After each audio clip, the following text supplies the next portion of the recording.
Okay, part 2. They have now been cut down, probably not fully, but pretty close to. It's a 5-foot bed. It's 3 foot wide at the moment, but it'll have 2 mattresses. One from here to here is 2 foot 6 wide.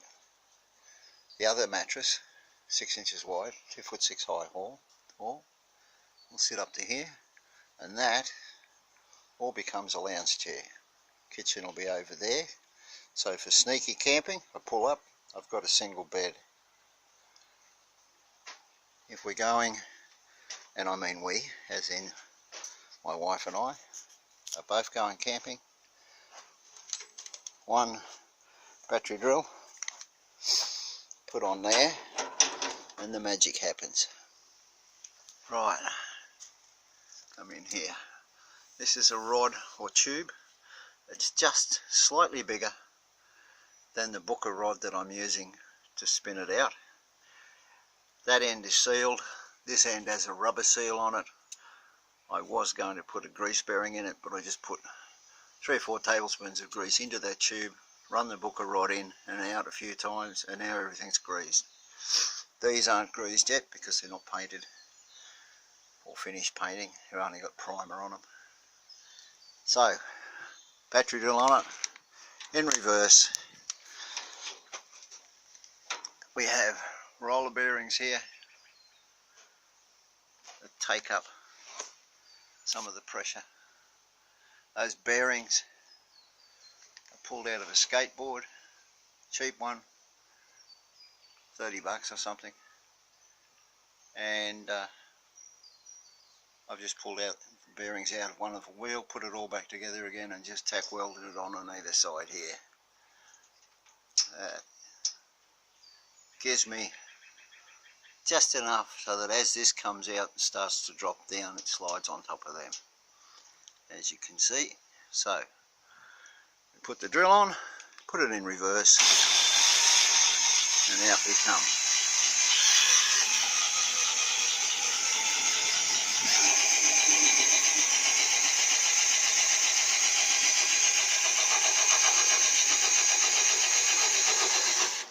Now this is only a little 12-volt drill. I don't expect a lot of pressure on it when it's finished because those bearings are taking the weight. It's only going to be carrying a wall on this side here off these two, and that's only a 5-foot wide wall from side to side. There'll be some brackets on here so that I can bolt this wall to this section. It goes up to the top up there, which means it's 3 foot 6 tall all up. Maybe a bit more, 4 foot 6. But anyway, so as you can see, when it's coming out, whoops, when it's coming out, it's riding on one of the bearings.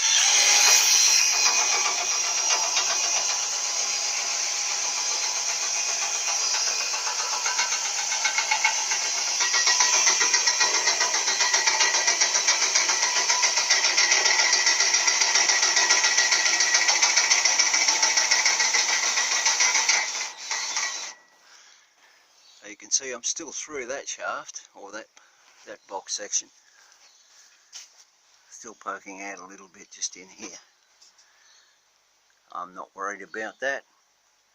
There is plenty of strength in that to hold my feet, because that's all that's going on this end. This wall will come through to here. There'll be 2 canvas layers, one canvas layer that fits on the inside and another one that's rolled up on the outside. Up here to the top of the wall.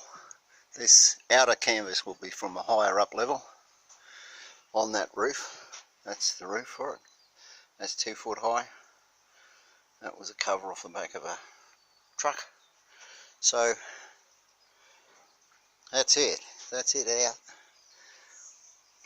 The 2 mattresses, the one that's here on the back of the lounge is put over to one side, and the lounge itself spins around, and you've got a 5 foot by 5 foot double bed. Why 5 foot by 5 foot, not 5 foot by 6 foot? Do your feet hang over the end of the bed? If they do, make it a bit longer. This one, I can sleep on that quite comfortably and not in a fetal position. But anyway, that's it. So, to go back in,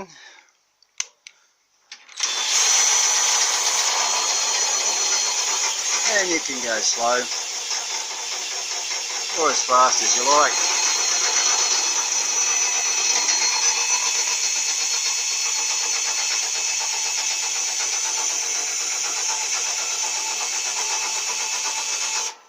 I know, it's taking a long time.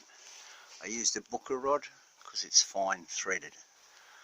Because if there is weight or it's dragging a fair bit, then a coarse thread would make it very tough for anything. And the worst that can happen here is if I get a flat battery on the drill, I can still put a socket on it and run it in and out by hand. But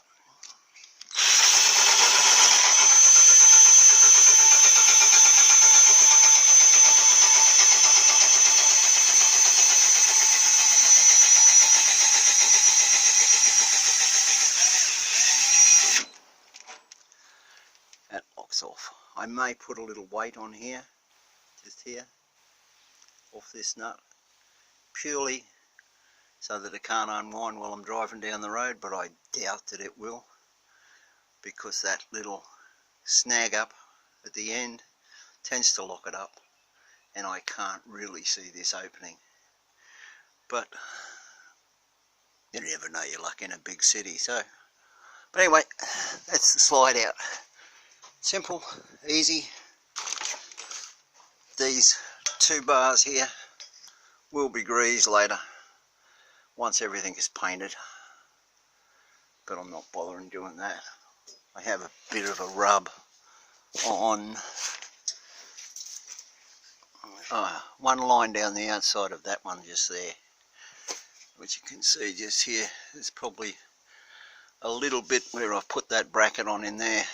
I've probably got a bit of a burn through on the weld, but other than that, it just doesn't rub anywhere, so I'm happy with it, even if they don't look like they're in line. But that's part 2. Part 3 will be that kitchen hinged off over there, where I've already built the hinge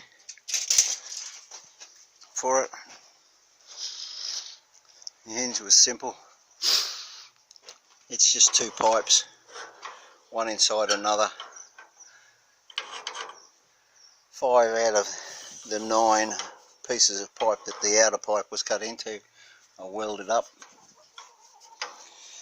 Bottom one, second one up, second one up, second one up, second one up, and each one in the centre here. It will never go more than 90 degrees. So from there to there, that's fully open, that's fully closed. But that's part 3. See you then.